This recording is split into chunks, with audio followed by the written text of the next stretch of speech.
दोस्तों, एक ऐसी दुनिया है जहां लोग पानी की बूंद बूंद को तरस रहे हैं। डेली का काम बिना पानी के करने पर मजबूर हैं। कैसे करेंगे, क्योंकि उन्हें पीने तक का भरपूर पानी नहीं मिल रहा। लेकिन जैसा हमेशा होता है ना, अमीरों के पास चाहे दुनिया में कैसी भी मुसीबत क्यों ना जाए, उन्हें परेशानी नहीं होती। वैसा ही कुछ यहाँ पर भी है दोस्तों। बड़ी बड़ी प्राइवेट कंपनी ने जमीन के अंदर पानी निकालने के लिए मशीन लगा दी है, क्योंकि अभी भी कहीं कहीं ऐसी जगह है जहाँ जमीन के अंदर से पानी निकाला जा सकता है। और उन जमीनों से जितना भी पानी निकलता है उसे शहरों में सप्लाई कर दिया जाता है, जहाँ पर अमीर लोग रहते हैं। लेकिन गरीब लोग बेचारे गाँव में रहने पर मजबूर है। उन्हीं गरीब लोग में होम्स परिवार भी रहता है दोस्तों, जिसमें पिता अर्नेस्ट, माँ कैथरीन, बड़ी बेटी मैरी और छोटा बेटा जेरोम शामिल है। बड़ी मुश्किल से ये परिवार गांव में अपना गुजारा कर रहा था। अर्नेस्ट की काफी बड़ी जमीन भी थी, जिसमें उसके पिता खेती किया करते थे। लेकिन पानी की कमी होने की वजह से अर्नेस्ट खेती नहीं कर पा रहा है। उसने सरकार से भी बात की कि मेरी जमीन अभी भी फर्टाइल है, यानी कि पानी मिले तो इस पर फसल उगाई जा सकती है। लेकिन किसी को भी अर्नेस्ट की बात पर भरोसा नहीं है। इसलिए अर्नेस्ट खुद से ही जमीन खोद कर ट्राई करता है कि क्या पता उसकी किस्मत अच्छी हो, उसे पानी मिल जाए, जिससे उसका खेत फिर से हरा भरा हो जाएगा और फसल बेचकर वो पानी की कमी को भी अपने परिवार के लिए पूरा कर लेगा। दोस्तों, एक दिन की बात है कि अर्नेस्ट के खेत में, जहाँ उसने पानी निकालने के लिए मशीन लगाई थी, वहाँ पर दो चोर आ जाते हैं जो उस मशीन को चुराने आए थे। अर्नेस्ट तुरंत ही गन लेकर वहाँ पहुँचता है और चोरों को जैसे ही पता चलता है कि अर्नेस्ट यहाँ पर आ चुका है, वो लोग बहाना करने लगते हैं कि हम तो बहुत दूर से आए हैं, थोड़ा पानी मिल जाता तो आपकी मेहरबानी होती। पर दोस्तों, तभी वो चोर मौका देखकर अपने पास रखी गन निकाल लेते हैं ताकि अर्नेस्ट को शूट कर पाए। लेकिन अर्नेस्ट का पाला तो ऐसे चोरों से डेली पड़ता था, इसलिए वो तुरंत ही उनके शॉट करने से पहले ही गन चलाकर उन्हें वहीं पर ढेर कर देता है। देखा दोस्तों, ऐसा हाल हो गया है पानी के लिए कि एक दूसरे की जान लेने पे तुले हुए हैं लोग। अर्नेस्ट अपनी मशीन को चेक करने आता है, लेकिन बेचारे को पता चलता है कि यहाँ से जो थोड़ा बहुत पानी निकलता था वो भी खत्म हो चुका है। इसका मतलब कि अब उसे दूसरी जगह फिर से गड्ढा खोदकर मशीन लगानी होगी ताकि वहाँ से पानी निकाला जा सके। अर्नेस्ट अब जेरोम के साथ वाटरमैन के पास जाता है। दोस्तों, वाटरमैन ऐसे लोगों का ग्रुप है जो प्राइवेट कंपनी के लिए काम करते हैं, बड़ी बड़ी मशीनों को लगाना ताकि अंदर से पानी निकाला जा सके, और ये पानी शहर में सप्लाई किया जाता है। वैसे अर्नेस्ट इन लोगों को शराब या खाने पीने की चीजें डिलीवर करने का काम करता है। वो शहर से सारी चीजें अपने गधे पर लाद कर लेकर आता है और इन वाटरमैन को दे देता है। उन्हीं वाटरमैन में मैक्स नाम का एक आदमी भी शामिल है, जिससे अर्नेस्ट की थोड़ी अच्छी पहचान होती है। अर्नेस्ट मैक्स से कहता है कि देखो भाई, तुमने यहाँ बड़ी मशीन लगाने का काम शुरू कर दिया है। यहाँ से थोड़ी दूर मेरा खेत है जहाँ पानी आता था वैसे, लेकिन तुम्हारे यहाँ वो बड़ी मशीन लगाने की वजह से जो थोड़ा बहुत पानी मेरे खेत को मिलता था, अब वो भी बंद हो गया है। क्या तुम अपनी इन बड़ी मशीनों की लाइन दूसरी जगह नहीं लेकर जा सकते? मैक्स कहता है कि ये तो मेरा काम नहीं है, तुम्हें बात करनी है तो तुम हमारे बॉस से जाकर कर सकते हो। अर्नेस्ट को पता होता है कि बॉस तो उसकी सुनने वाला है नहीं, इसलिए वो बेचारा अपना छोटा सा मुंह लेकर जेरोम के साथ घर आने के लिए निकल आता है। लेकिन जब इंसान की किस्मत खराब हो तो उसके साथ बुरी चीजें होने में टाइम नहीं लगता। ऐसा ही अर्नेस्ट के साथ भी हो जाता है। आते समय उसके गधे का पैर पत्थर से टकराने की वजह से वो नीचे गिर जाता है और गिरने की वजह से उसकी एक टांग टूट जाती है। बेचारा गधा प्यास से पहले परेशान था, टांग टूटने से उसको और तड़पन होती है। इसलिए अर्नेस्ट उसकी तकलीफ को खत्म करने के लिए मजबूरन उससे वही मार डालता है। दोस्तों, क्या करता बेचारा। इसके बाद वो एक ऑक्शन हाउस में आता है जहाँ पुराने रोबोट्स को रिपेयर करके बेचा जाता है। अर्नेस्ट ऐसे एक रोबोट को खरीदने आया था ताकि आगे से वो डिलीवरी का काम संभाल पाए। साथ ही ऑक्शन में फेलम नाम का बंदा भी रोबोट पर बोली लगाने आता है। लेकिन आखिर में अर्नेस्ट को वो रोबोट मिल जाता है, जिसे पाकर अर्नेस्ट और जेरोम बड़े खुश होते हैं कि चलो कुछ तो काम की चीज आई हाथ में। इसके बाद दोनों हॉस्पिटल आते हैं जहाँ कैथरीन रहती है। कुछ समय पहले एक दुर्घटना का शिकार हो गई थी कैथरीन, इसलिए वो चल फिर नहीं पाती। इसलिए हॉस्पिटल में वायर के जरिए कैथरीन को रखा जाता है। वायर मतलब जो कैथरीन को चलने में मदद करते हैं। अब देखिए, अर्नेस्ट के पास इतने पैसे तो है नहीं कि वो वायर का सिस्टम खरीद कर घर लेकर आ पाए, इसलिए वो और उसके परिवार के लोग हॉस्पिटल में ही कैथरीन से मिलने आया जाया करते हैं। अब हॉस्पिटल के बाहर अर्नेस्ट की मुलाकात रॉबी नाम के बंदे से होती है, जो अर्नेस्ट का बढ़िया दोस्त है, काफी ज्यादा करीबी है। उसके पास तो रहने के लिए घर तक भी नहीं है, साथ ही वो दिमाग से भी थोड़ा कमजोर है। इसलिए अर्नेस्ट उसके पास जो थोड़ा बहुत पानी होता है वो रॉबी और उसके परिवार को दे देता है, क्योंकि भले अर्नेस्ट के पास भी पानी की कमी है, लेकिन बंदे का दिल बहुत बढ़िया है यार। अब वहाँ से अर्नेस्ट जैसे घर आता है ना, उसके पास फेलम पहुँच जाता है, जो उससे कहता है कि मुझे तुम्हारा रोबोट चाहिए, कुछ जरूरी काम है। अर्नेस्ट को पता था कि फेलम एक नंबर का बदमाश आदमी है, वो रोबोट वापस करने में नाटक करेगा। इसलिए दोस्तों, अर्नेस्ट रोबोट देने से साफ मना कर देता है। साथ ही दोस्तों, मैं आपको बता दूं कि फेलम और अर्नेस्ट की बेटी मैरी का एक दूसरे के साथ चक्कर चल रहा है। अर्नेस्ट ने कई बार मैरी को समझाया कि वो फेलम से दूर रहे, वो अच्छा इंसान नहीं है, लेकिन मैरी है कि सुनने को तैयारी नहीं होती। फेलम की वजह से वो तो अपने पिता से भी नफरत करने लगी है। बताओ दोस्तों, माँ बाप कभी गलत होते हैं क्या? जो बच्चे माँ बाप की बात नहीं मानते उनके साथ तो बुरा होता ही है। कहीं मैरी के साथ भी कुछ बुरा ना हो जाए। खैर, आगे देखते हैं। अगले सीन में अर्नेस्ट एक और जगह गड्ढा खोद रहा होता है, इस उम्मीद में कि शायद वहाँ से कुछ पानी निकल जाए, लेकिन बड़ी मशीनों के पाइपलाइन के कारण आसपास का पूरा इलाका सूखा पड़ चुका था। इसलिए अर्नेस्ट को यहाँ भी निराशा का सामना करना पड़ता है। साथ ही गड्ढा खोदने के दौरान अर्नेस्ट जेरोम से बात कर रहा होता है। वो कहता है, जब मैं शहर गया था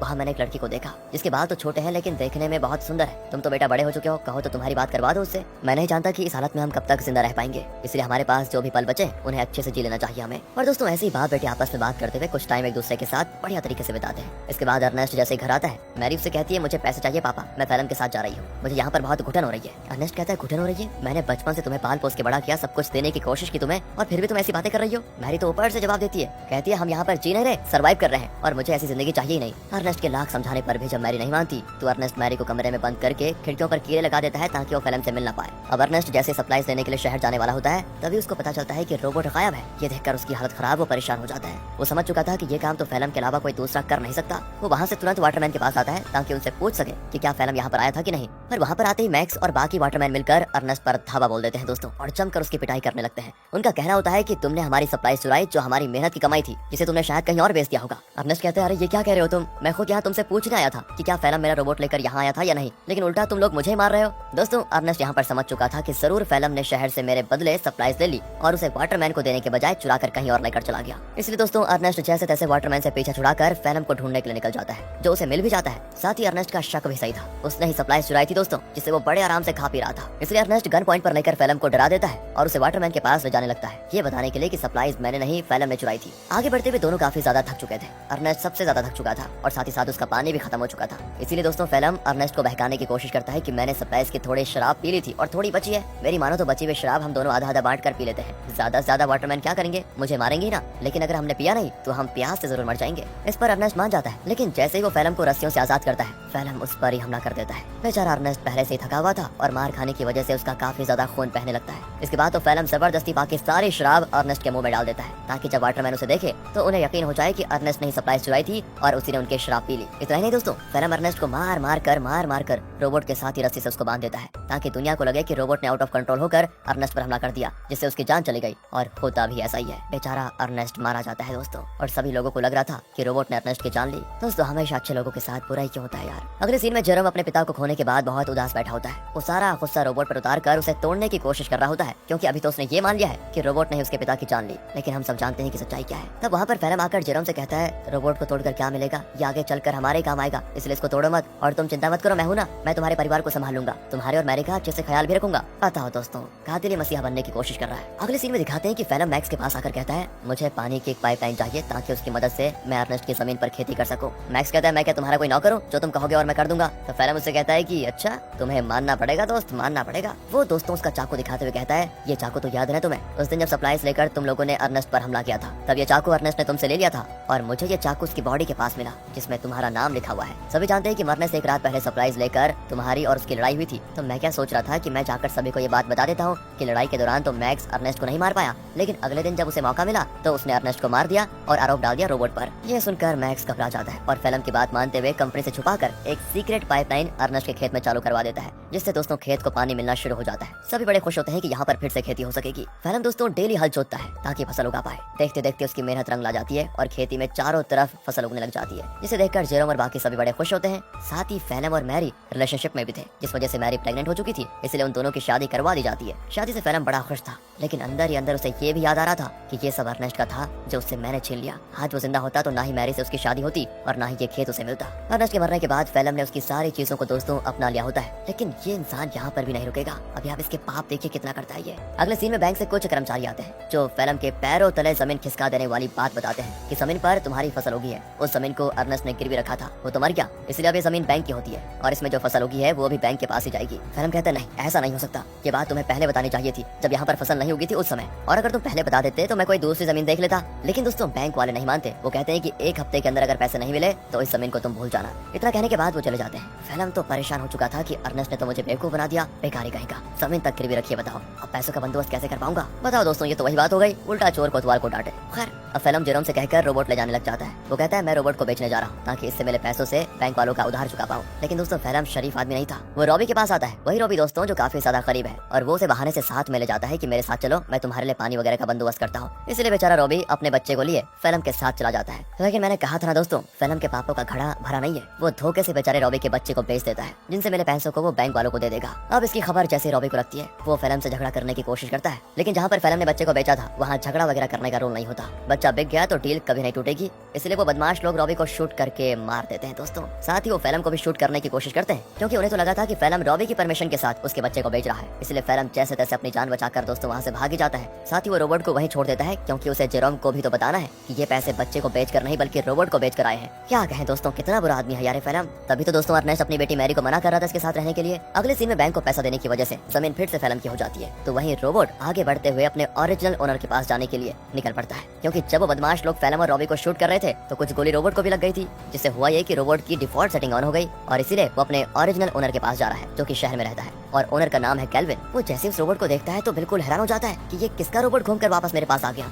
उस रोबोट पर दोस्तों अर्नेस्ट का नाम लिखा हुआ था, इसलिए केल्विन रेडियो के जरिए अर्नेस्ट से संपर्क करने की कोशिश करता है ताकि वो आगे आए और अपने रोबोट को वापस लेकर जाए। जेरोम तो जैसे रेडियो को ऑन करता है तो बिल्कुल हैरान हो जाता है कि फैलम ने तो कहा था कि उसने रोबोट को बेच दिया, अब ये केल्विन बता रहा है कि रोबोट उसके पास है। इसलिए दोस्तों वो डिसाइड करता है कि अगर केल्विन रोबोट वापस देना चाहता है तो कोई नहीं, ये तो बहुत अच्छी बात है, मैं जाकर उसको ले लेता हूँ। अगले सीन में जेरोम को रॉबी की पत्नी दिखाई देती है जो रॉबी और उसके बच्चे के वापस न आने पर सदमे में जा चुकी थी। वो एक गुड़िया लेकर रॉबी और अपने बच्चे के आने का इंतजार करती है। सच में दोस्तों बेचारी के साथ बहुत बुरा हुआ ना। एंड इस चीज को देखकर जेरोम को लगता है कि जरूर कुछ तो बात है जो फैलम छुपा रहा है। जिसके बाद वो शहर के बॉर्डर पर आता है, लेकिन 18 साल से कम होने की वजह से गार्ड्स उसे शहर में जाने नहीं देते। तब वहाँ पर एक लड़की आती है जिसका नाम अना है। वो जेरोम से कहती है मेरे पास आ जाओ, मैं तुम्हें शहर भिजवा सकती हूँ, वो भी बहुत कम पैसों में। जेरोम जैसे अना को देखता है तो बिल्कुल हक्का बक्का हो जाता है, क्योंकि वो हूबहू वैसी होती है जैसा कि अर्नेस्ट ने उसे छोटे बालों वाली उस लड़की के बारे में बताया था। याद है ना दोस्तों, जब अर्नेस्ट जेरोम से कह रहा था कि तुम्हारी शादी कर लेते हैं, उससे बात कर लेते हैं तुम्हारी, तो दोस्तों जेरोम उससे फिर अर्नेस्ट के बारे में पूछता है, लेकिन वो तो जानती नहीं अर्नेस्ट को। जेरोम भी आगे कुछ नहीं कहता और इसके बाद वो जेरोम को शहर तक जाने वाली सामान की गाड़ी में छुपा कर बैठा देती है और उसकी मदद से जेरोम शहर पहुंच जाता है। अब शहर आने के बाद जेरोम केल्विन से मिलता है जो उसे उसका रोबोट वापस कर देता है। रोबोट को जो गोलियां लगी थी केल्विन ने उसे भी रिपेयर कर दिया था, साथ ही उसने रोबोट की सेटिंग भी सही कर दी थी। तब जेरोम जैसे ही रोबोट को ध्यान से देखता है तो पता चलता है कि इसमें तो कैमरा लगा हुआ है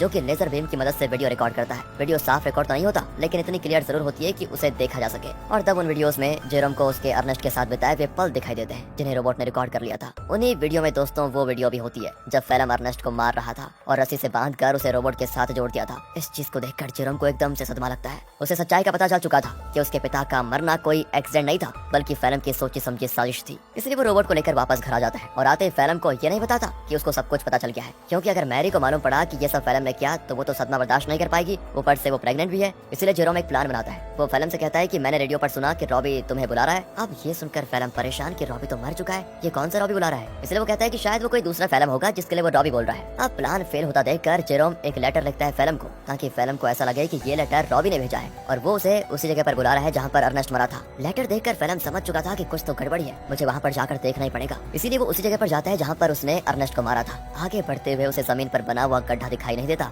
और गलती से वो उसे गड्ढे में गिर जाता है जहाँ गिरने से उसका पैर टूट चुका था और वो मदद के लिए चिल्ला रहा होता है। तब वहाँ पर जेरोम गन लेकर आता है। उसे इतने गुस्से में देखकर फैलम समझ जाता है कि जेरोम को सब कुछ पता चल चुका है और ये सारा प्लान जेरोम का ही था। तो फैलम जेरोम को बहलाते हुए कहता है, देखो जो हुआ मैं उसके लिए शर्मिंदा हूँ, मुझे माफ कर दो, लेकिन देखो मैंने मैरी और तुम्हारे कितना अच्छे से ख्याल रखा, अगर मुझे कुछ हुआ तो मैरी ये सदमा बर्दाश्त नहीं कर पाएगी, इसलिए मुझे जाने दो। लेकिन जेरोम उसकी एक नहीं सुनता और सीधे फैलम को शूट करके मार डालता है। इसके बाद वो रोबोट की मेमोरी भी रेज कर देता है ताकि कभी मैरी ये सब कुछ देख ही ना पाए। वो नहीं चाहता कि मैरी कभी कुछ इसका सच जाने। कुछ दिन गुजर चुके थे। फैलम के घर न आने पर मैरी बहुत परेशान होती है। जेरोम कहता है कि वो अच्छा इंसान कभी था ही नहीं, तो मैं छोड़कर वो भाग गया। और ये सुनकर मैरी एकदम उदास हो जाती है और अपने दिल से फैलम के लिए प्यार खत्म कर देती है। दोस्तों उल्टा वो उससे नफरत करने लगती है। जेरोम ने बड़ी शांति से अपना बदला ले लिया। इसके बाद जेरोम और मैरी घर चलाना शुरू करते हैं, क्योंकि खेत उन्हें मिल चुका था। उन्हीं फसल को बेचकर वो पैसे जमा करेंगे ताकि अपनी माँ को हॉस्पिटल से घर लेकर आए। और इसी मिक्स